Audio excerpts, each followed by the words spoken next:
To I news. ఇదొక Bollywood కథాంశాన్ని తలపిస్తున్న real life drama.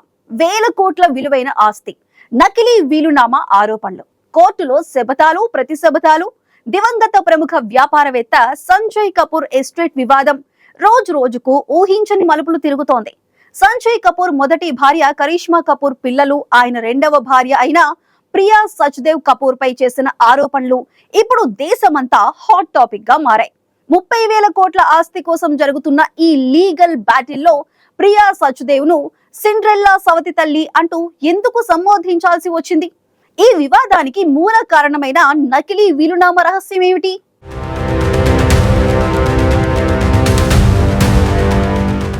Sanjay Kapoor estate ఈ పేరు ఇప్పుడు కుటుంబ కలహాలు, కుట్రలకు పర్యాయపదంగా మారింది. లాయర్స్ వాదనలతో కోర్టు హాలు దద్దరిల్లింది.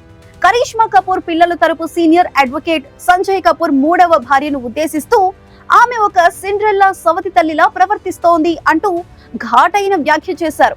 కారణం ఏంటి? సంజయ్ కపూర్ సమర్పించిన వీలునామా పైనే ప్రధాన వివాదం. ఆ వీలునామా మేనిఫెస్ట్లీ ఫోర్జ్డ్ డాక్యుమెంట్, అంటే స్పష్టంగా నకిలీది. ఇదొక కుట్ర.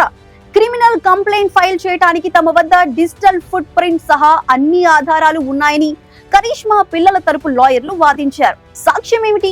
వీలునామా చివరిసారిగా ఎడిట్ చేయబడినప్పుడు సంజయ్ కపూర్ ఎక్కడ ఉన్నారు? ఆయన కరిష్మా కపూర్ కుమారుడితో కలిసి హాలిడేలో ఉన్నారు. ఆ సమయంలో మైక్రోసాఫ్ట్ వర్డ్ డాక్యుమెంట్ గా ఉన్న ఆ వీలునామాను ప్రియా కపూర్ డైరెక్టర్ గా చేసిన వ్యక్తి ఎడిట్ చేశారని సాక్ష్యాలు ఉన్నాయి.